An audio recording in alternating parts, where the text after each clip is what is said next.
unfortunate, but it's true. Our forefathers belonged to these secret societies.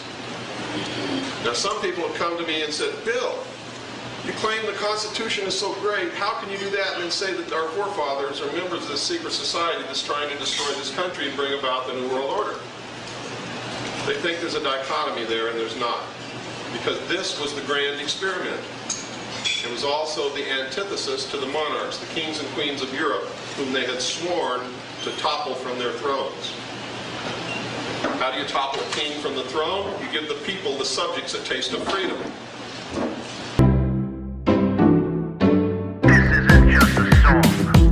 Illuminati is a thing you need to watch out for. They want to depopulate and slave us so much more. World domination, I'll get into that later. I'm hardcore, fierce and sexy. You're just a hater. You deserve the ridicule because you're an absolute zero. I'm the keeper of the chalice, a rock and roll hero. I'm not an idiot nobody listens to, because I'm not a failure in life like you. Let's talk about Bill Gates and the mark of the beast and the orgies in the streets at the Catholic feast and Bill and Hillary's human trafficking ring. And George Soros got the money to pay for everything. Socialism is for losers, working for the devil, chumps that can't fight, they ain't on my level. It takes an evil one to try to debunk a doubter, so I'd rather die than stop talking about it. Watch out, watch out, watch out, watch out. Watch out for the Illuminati. Watch out, watch out, watch out, watch out. Watch out for the Illuminati. Watch out, watch out, watch out, watch out. Watch out for the Illuminati. Watch out for the Illuminati.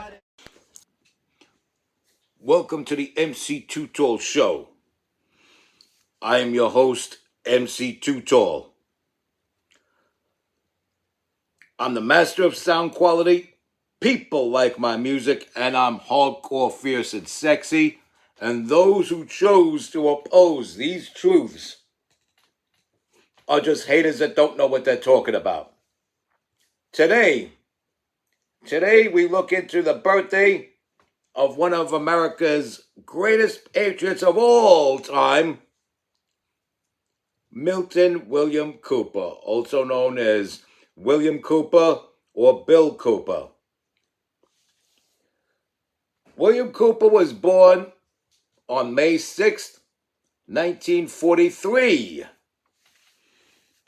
in California, and he was such a patriot.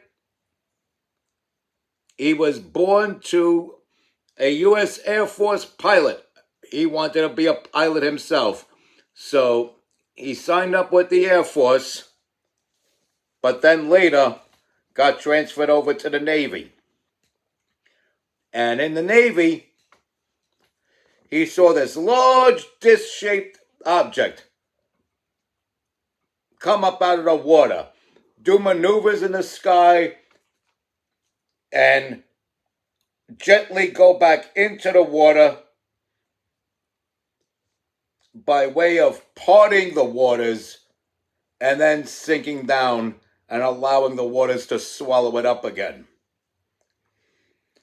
This was technology that we did not have or was not known to be acquired by the United States, Russia, or China, or any of the former Axis powers. There was no way any nation on earth could have had this technology, according to the knowledge of most Americans. It led William Cooper to believe this could only be extraterrestrial technology. And so his plight began. And when he wouldn't shut up about it, they ran him over with a car. He survived the car accident but lost his leg. They visited him in the hospital and told him, now are you going to shut up? He would not shut up about this. He also uncovered a lot of secrets. And that, number one, that it was the driver. It was the driver that shot John F. Kennedy. It was the driver that shot the fatal shot. The shot came from the front at almost point-blank range. The driver's name was William Greer. As he's driving, it was a left-handed shot over his right shoulder. Bam!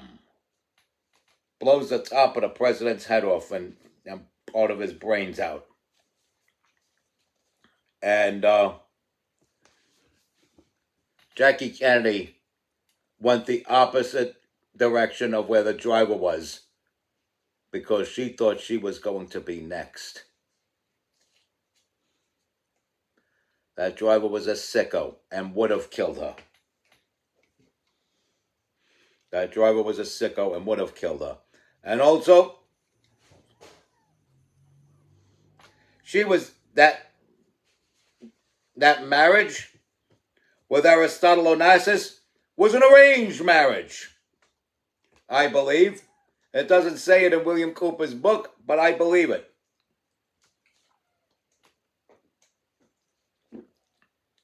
What book is that? Well, William Cooper wrote a book called Behold a Pale Horse. Okay? Original version, 1988. A revised version came out at the end of 1990. And they were still printing out some other versions of it in 1991. And so, this book became an instant classic. To this very day, Barnes & Noble and big box bookstores like that don't know what they're selling. In major bookstores like Barnes & Noble, they will all put this book in the New Age section because they think it's some type of Scientology book. William Cooper is very much against Scientology and the whole New Age movement. Yet, his book is in the New Age section. Pretty ironic, isn't it? In this book, he talks about the Kennedy assassination and how it's connected to an agency called Majesty 12. And Majesty 12 was an agency created solely for alien research and communication. John F. Kennedy didn't like that was being kept a secret from him. He didn't like that it was being kept a secret from the American people. So he gave them a deadline. I believe the deadline might have been December 1st or December 3rd, 1963. And he told them, if by this date you don't come clean and tell the American people what the hell it is you're doing, I will. So, the reason behind John F. Kennedy's death had nothing to do with Cubans, had nothing to do with mobsters, and had nothing to do even with Lyndon Johnson's hunger for power. And it had nothing to do with Khrushchev's supposed hatred for America. Khrushchev actually wanted to be an American, to be honest. But these are the four reasons. Oh, and there was a rumor floating around that Joe DiMaggio had mob connections, was still in love with Marilyn Monroe after the divorce, found out JFK was boning her, and picked up a phone with his mob connections and sent the mob to rub John F. Kennedy out. None of this was true. It was the CIA and FBI working together to protect Majesty 12. And it was the driver, William Greer, who shot Kennedy with his left hand holding the gun over his right shoulder. Bam! And that's what happened.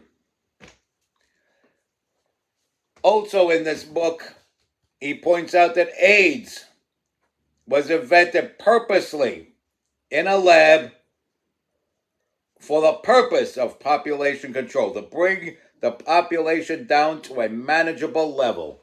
AIDS was invented on purpose to bring the population down to a manageable level. It was made in Arizona.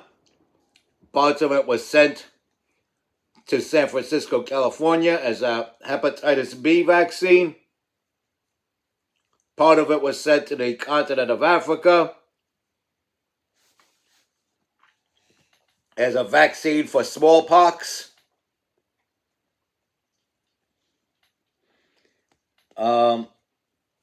Many of those people who got that vaccine in Africa were visiting Haitians that knew they would have had to pay for something like that in Haiti. So while they were there and they heard about it, they accepted the vaccine, caught AIDS from the vaccine, brought it back with them to Haiti, not knowing they even had it. And that was why they did that. They went after the LGBT population, and then they went after the African population.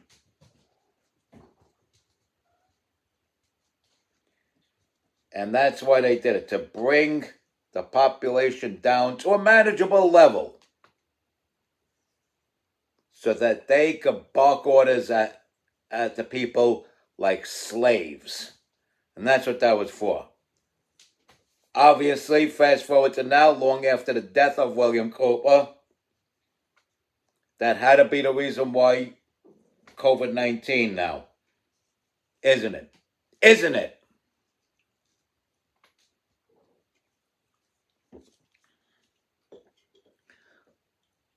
Now, people think, well, who is this William Cooper? He sounds like he's a wannabe Alex Jones. No, in actuality, it's the other way around. Alex Jones is now and forever a wannabe William Cooper. I mean, I may post some things with Alex Jones, but I'll say it time and time and time again. Time and time and time again, glorifying Alex Jones and siding with Alex Jones is like joining the Obama brigade. You might as well join the Barack Obama brigade. Obama is a sneaky snake and a subway mugger out to ruin the life of every hardworking American citizen. Barack Obama is living proof that I am of an oppressed people, and Barack Obama is the oppressor.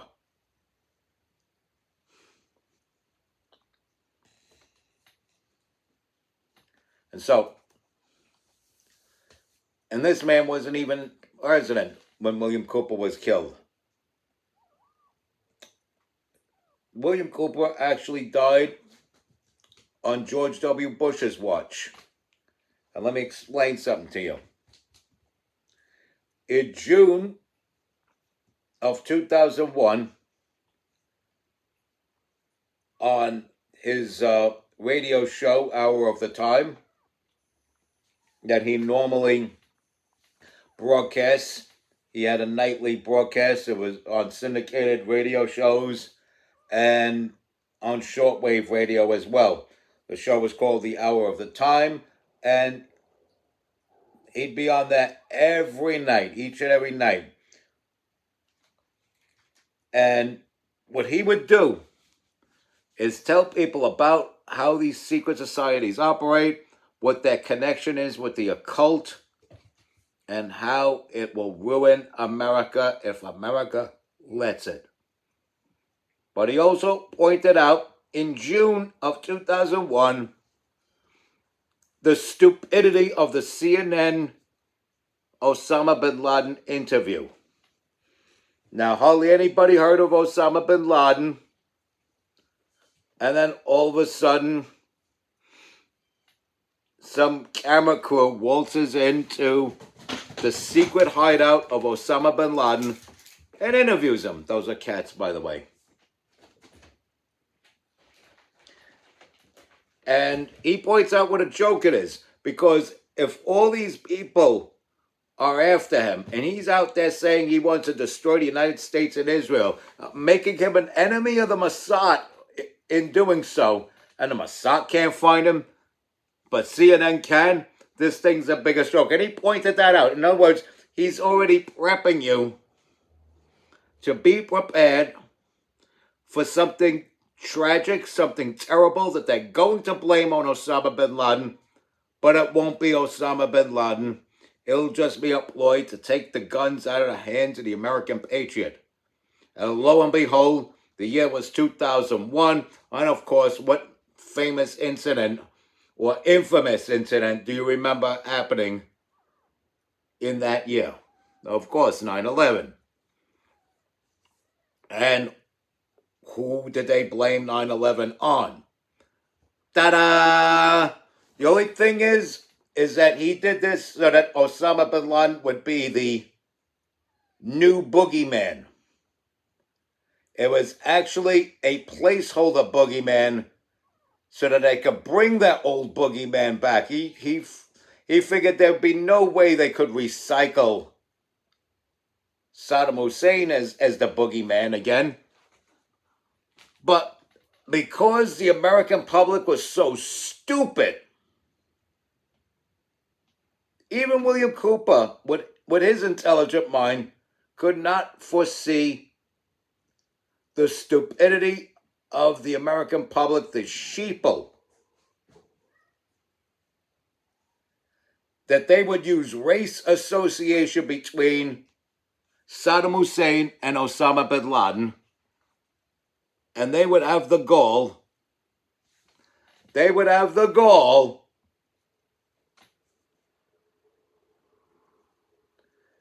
to turn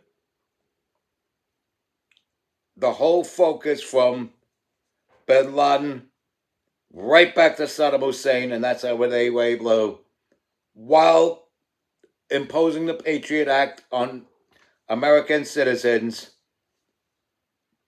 start a war with Iraq. So they ran in to topple the Taliban in Afghanistan, and while they were there, went into Iraq.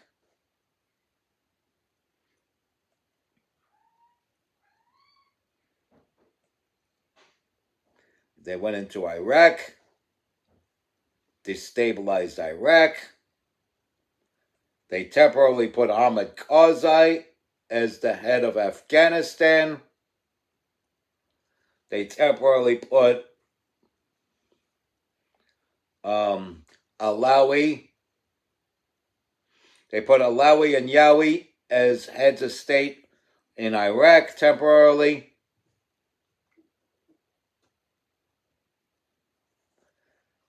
And they just disrupted and destabilized things. William Cooper saw them doing something, saw that they were up to something. Now, they raided Afghanistan already, but during all that attention on the raid in Afghanistan, they managed to harass William Cooper on his block on the evening of November 5th, 2001. He threatened to call the cops. He gets in his truck. He goes and drives over to his house. They're shooting at him. He rips the exhaust out of his truck. Now his truck's making all kinds of noise. He's got his gun. It's a little pistol. And he's just firing, just taking a gamble. Hopefully he hits them or scares them off or something. There are reports saying that he killed one or two of these agents. That's not true. He didn't even hit them because he was shooting behind them, not even looking. They shot him in the back, walked up to him point blank, pulled the trigger, dead center of his forehead, and he died on the evening of November 5th, 2001. This man died a hero, though. This was the martyr that they didn't want and they turned out to make a martyr out of William Cooper. Because, let me tell you something. There were some people who splurged the $25 and bought the book Behold the Pale Horse, and then went back with $25 cash again and bought another copy to hand it to a friend, and then bought another copy to hand it to another friend, and bought so many copies and handed them out to friends that one of them ended up circulating back to them. So boom, he passes it around to the next generation. Very important that you know who William Cooper is, and even more important that you know what his message is. He's the very reason, if not for people like William Cooper, I wouldn't have a song out there called Watch Out for the Illuminati. This broadcast wouldn't exist, let alone have my song Watch Out for the Illuminati as its theme song. You need to know where this stuff comes from. You need to know where this stuff comes from, because we can't be sitting here pussyfooting around all day. We cannot sit here pussyfooting around all day. You have to understand that, yes, they might silence one person here and there, but they can't silence everybody, man. They cannot silence everybody. If thousands of people gather where there's so many people, there has to be news coverage of it. And the sentiment is all the same thing, that we know you guys have a secret society. We know you guys are in a cult. We know you guys are sons of bitches. We know you guys look down on the rest of the population. You think we're cattle. You think we're sheep. And we're gonna back smack you and set you straight. Thousands of people show up with that same message, that same sentiment. It's virtually impossible to keep that in the dark. You can't keep thousands quiet. You could keep as many as hundreds quiet, but never thousands. Once you pass the 1,000 mark, or to play it safe, once you get past the 1,200 mark, there's no stopping you. People then have to listen. And it doesn't stop at that 1,000 people, that 1,200 people. You know it's going to go up to 12,000 people. You know it. 120,000 people, hopefully. Hopefully. That's a bit of a stretch, though. However,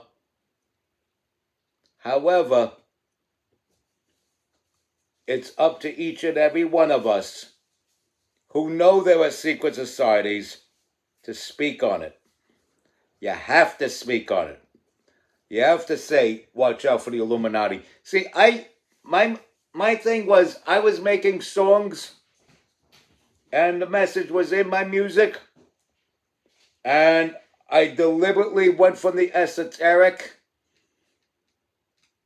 and yes, my songs became very popular, but I guess people were listening to it and decoding it. And the problem is, when you put out a message with intent for your people to decode it, the enemy hears it too, and he decodes it as well. So I put out the song GSRS, and it became a very popular song. It's got thousands of views on YouTube. It's got well over 1,000 views on YouTube. And that video's been up at least since 2012. and it's a 2011 song. And it's a pretty snappy, popular video, pretty snappy, popular song. People have bought my entire album, A Fiery Red Horse, just for that one song alone. Even though there's other songs with messages in it, like The Last Days in Time, a little bit of tongue-in-cheek, comical message in The Rules of Lewdness. But you get the idea. You get the idea. Is that the main song that people went out and bought my album for the most part, was the song GSRS. And GSRS is a very good song. But because I speak from the esoteric, the enemy caught on faster than the foes caught on faster than the friends, and were able to manipulate the supposed friends. And people who were actually dancing to my music suddenly didn't like it anymore. You can't say something that you previously liked now sucks. Maybe you could say, okay, this particular artist used to make good music, but now he sucks. But you can't say this song that he made was good, but this same song, the same version of this song, the same everything of this song, not some remix or remake of the song, this song that I used to like and listen to now sucks when it hasn't changed. It's not the song that sucks, it's you that sucks for changing your opinion on it when the song itself didn't change. You changed. And when I realized that, that's when I decided to say, okay, well, you know what? I'm not going to have an audience, right? I worked my way around and did this so that I could build my audience and still push my message out there and slip my message in there through the lyrics. But if they're going to outright attack me, more important than the music is the message in it to me. That's why I'd rather rap the lyrics than sing the lyrics. Because the message comes out more potently in a rhythmic spoken word than it does in a rhythmic melody. And that is the truth. And I went with addictive higher frequencies because the higher frequencies are more addictive than the lower frequencies. But the lower frequencies are so force-fed upon people that they think they want that until they start hearing the higher frequency tunes again. And it's like, I like this better. So that's why a lot of my stuff is in higher frequency, major key, not minor. Most of what I do is off the C major or the G. And this is why people like my music. This is what makes me hardcore, fierce, and sexy. This is why when babes listen to my song Cleanse Your Fire, they immediately want to open up their mouths, shape their mouths like that of a sex doll, and slam their faces right into my lap. That's the cleanest way I could put that. You read between the lines there to figure out what women want to do to me every time they hear the song Cleanse Your Fire. And just to piss off some of you out there, because it's going to cause your women to drool, here's the hook from Cleanse Your Fire. Fire, fire, cleanser, fire, fire, fire, cleanser, fire, flames, fire, cleanser, fire, fire, fire, cleanser, fire. Bam! Now try to control your wives after that. Huh. Now, since I have a great deal of respect for God, I urge that you guys out there do the same, and on to thee I say. Respect God, watch out for the Illuminati. Follow and share this, tell all your friends about me. Happy, holy, heavenly birthday to William Cooper in holy heaven above, surrounded by God and all his beautiful angels. Stay strong, keep kicking that slang. This concludes this episode of the MC Too Tall Show. I am your hip-hop legend, your recording engineer, your underground rock and roll hero, and obviously hardcore, fierce, and sexy MC Too Tall. Yaha, yaha.